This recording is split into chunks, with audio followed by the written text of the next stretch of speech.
So if you ever buy this 38401, it's by Doorman. It's a door hinge pin kit.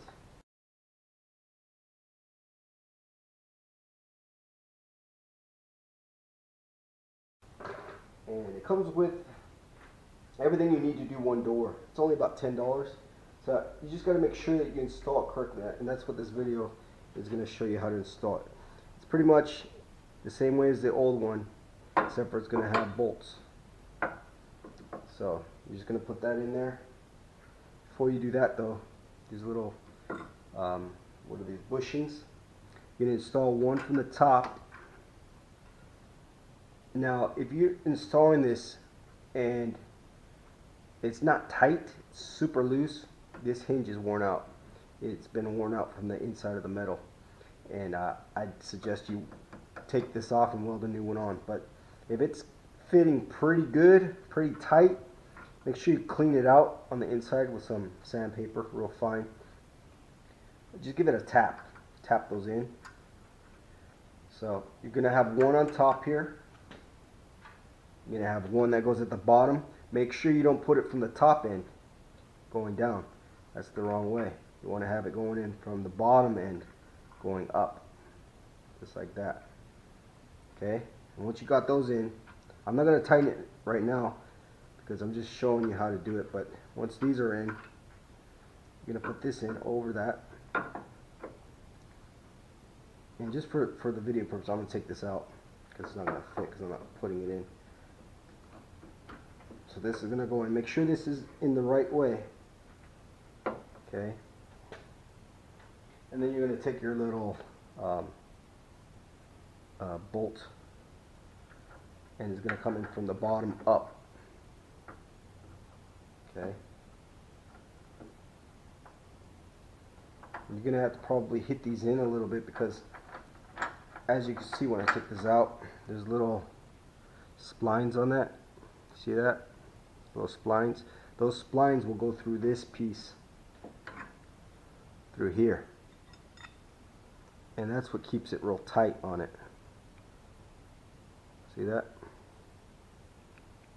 So that kind of needs a good a couple taps with the hammer. So yeah, this one's going to come up from the bottom, just like that, and your little lock nut is going to go from the top.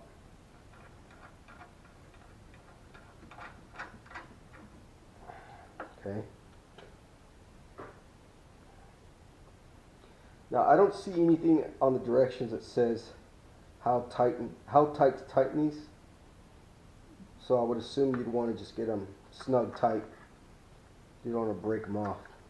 And then you're going to take this other one, and it's not going to go from the bottom up like this. Okay, you're going to go from the top down.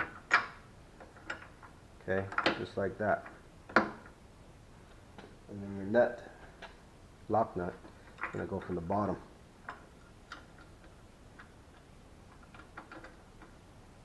Then you're going to tighten that one up. And that's pretty much it. You're going to just snug them up, and then you shouldn't have a lot of movement once it's tight. This is just for the video of how it goes on. I just want to make sure everyone puts them on correctly.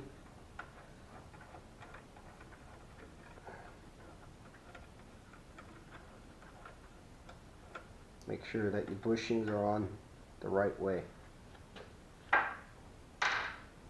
Now if your bottom pin needs replacement, it comes with this one as well, and it goes to the bottom pin here. You're going to have to remove the spring, and you're going to need a spring tool, which is this one here. It's a W84603, and they sell it at, I got it from O'Reilly's for $8.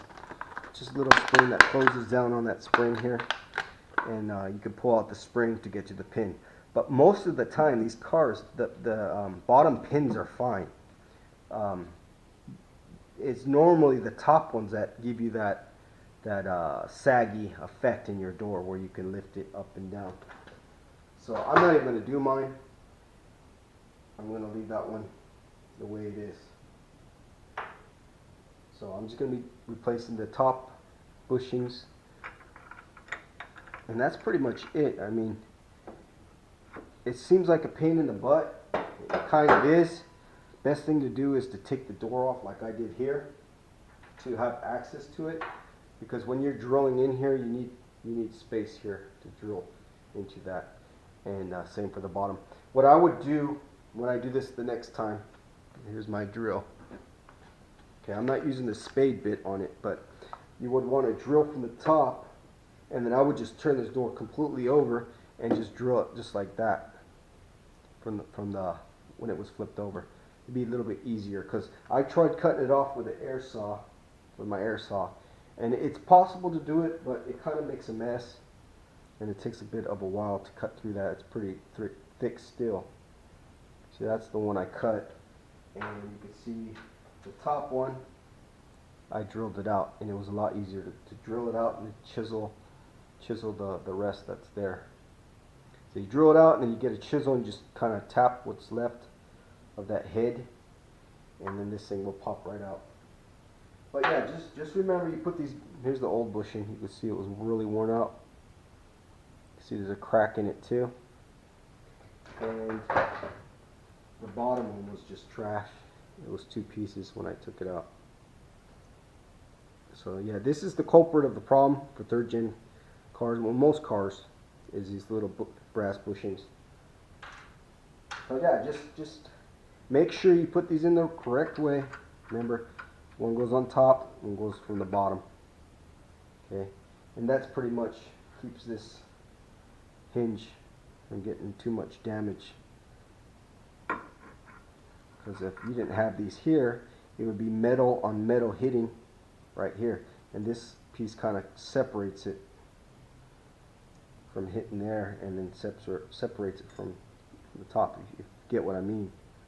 So yeah, see that? It's pretty much like that.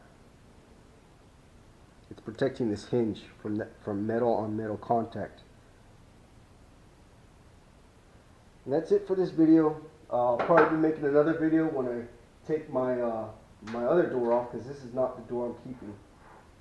And I'll go through the whole process of drilling it out and putting in these new bushings, and assembling it back and putting it on the car. Alright, talk to you guys later.